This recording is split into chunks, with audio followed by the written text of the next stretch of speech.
C'est incroyable de vivre ici à l'île Maurice, c'est un changement de vie énorme pour moi, ça a été un sacré cheminement et j'ai envie de vous en parler aujourd'hui pour vous apprendre à vous aussi changer de vie dans de bonnes conditions. On en parle tout de suite.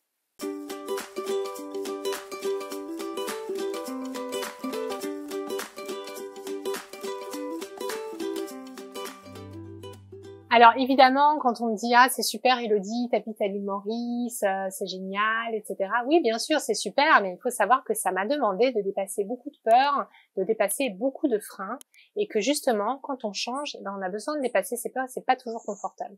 En effet, le changement fait peur, qu'il soit positif ou négatif, on a toujours une peur qui est générée. Par exemple, si on divorce, si on change de travail, eh ben oui, c'est des changements qui sont parfois nécessaires dans la vie, mais qui peuvent générer beaucoup de craintes et de peurs. C'est pourtant important de changer parce que le changement, il est naturel, il fait partie de la vie. Les cycles, les saisons, la nature nous montre qu'elle est en perpétuelle évolution. Et d'ailleurs, c'est la loi de l'évolution qui fait partie de la vie et qui nous incite à évoluer en permanence, à grandir en permanence et donc à dépasser nos peurs. Quand on a un gros changement dans sa vie, qu'il soit subi ou bien qu'il soit voulu, c'est pas toujours évident et donc pour l'accepter, moi le premier conseil que j'ai à vous donner, c'est d'accueillir vos émotions. C'est très important d'accueillir ces émotions dans ces moments-là, y compris les émotions désagréables, et de prendre le temps de s'autoriser à les vivre et surtout à les extérioriser, à les exprimer. Rappelez-vous, tout ce qui ne s'exprime pas s'imprime. C'est une phrase que je répète souvent qui est tellement importante. Si vous vous sentez mal avec ces changements, si vous avez des difficultés, vous avez besoin d'obtenir de l'aide et vous avez besoin d'extérioriser ce que vous ressentez. Parce que si vous ne l'extériorisez pas, ça va s'imprimer en vous et ça va créer des ressentiments, des frustrations, peut-être même des maladies, des inconforts qui peuvent être graves.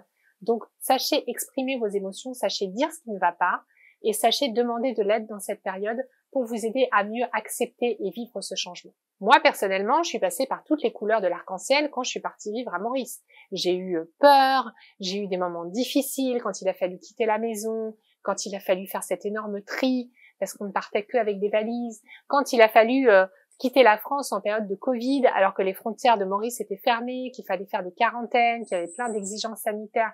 C'était difficile et c'était stressant. Et heureusement, à cette époque, j'étais bien entourée. J'ai pu exprimer tout ça, à la fois à une thérapeute qui m'accompagnait, à la fois à des amis proches qui étaient soutiens, aussi à mon mari qui était là aussi pour me soutenir. Et c'est très très important du coup d'avoir un cocon autour de vous pour pouvoir dire ce qui va pas et du coup passer à autre chose après.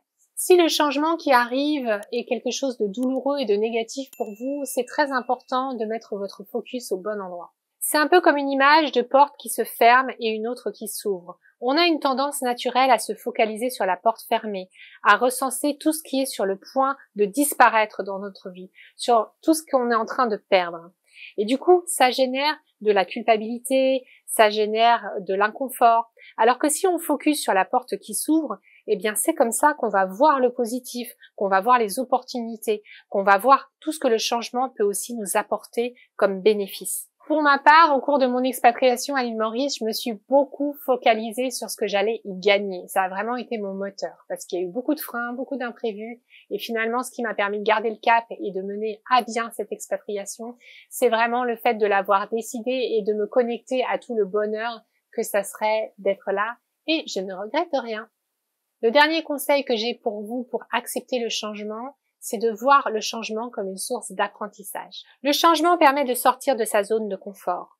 Quand on sort de ce sentiment d'impuissance, même si c'est difficile, on se rend compte qu'on a toujours le choix de la manière dont on réagit à une situation. Et c'est comme ça qu'on dégage des nouvelles opportunités. En fait, on peut toujours voir les nouvelles opportunités dans la vie. C'est un peu comme un jeu de cartes. Vous jouez aux cartes, il n'y a pas de bonne ou de mauvaise manière de jouer aux cartes, mais c'est un peu vous qui allez décider de votre jeu, qui allez décider si vous allez être plutôt aventurier ou si vous allez être plutôt prudent. C'est vous en fait qui mettez la teinte de votre jeu de cartes, c'est vous qui décidez de comment vous voulez vivre votre vie. Et il n'y a pas de jugement à avoir ou de culpabilité à avoir, il y a juste de décider de se dire ok, moi j'ai envie d'avoir une vie où je réalise mes rêves, où je fais des choses un peu folles, où je me lâche, où je suis une source d'inspiration pour d'autres personnes, ou bien vous pouvez très bien choisir autre chose, une vie plus sécuritaire, où vous faites attention à vous, attention à vos proches, où vous vous focalisez sur ce qui est vraiment important pour vous. Tout chemin est bon, il n'y a pas de bon ou mauvais chemin, il n'y a pas de bon ou mauvais changement, Il y a toujours une façon de jouer son jeu de cartes et finalement c'est ça qui compte. Pour conclure, je vous pose une question. Si le changement que vous êtes en train de vivre dans votre vie était un cadeau, et si c'était quelque chose qui était là pour vous apprendre quelque chose, quelle serait la leçon à tirer de ce changement que vous vivez? C'est souvent la meilleure façon de l'accepter, de comprendre qu'il y a un cadeau derrière, qu'il y a une leçon à apprendre. Abonnez-vous à ma chaîne, cliquez sur la cloche en dessous pour être notifié quand il y aura de nouvelles vidéos. Téléchargez mon guide gratuit 7 étapes pour bien prendre soin de moi, avec 7 étapes simples qui en une semaine vous permettent de changer votre vie tout en prenant soin de vous. Je vous remercie pour votre écoute, je vous dis à très bientôt pour la suite et n'oubliez pas, vous méritez d'être bien dans votre assiette, bien dans votre tête et bien dans votre esprit pour réaliser vos rêves. À très bientôt.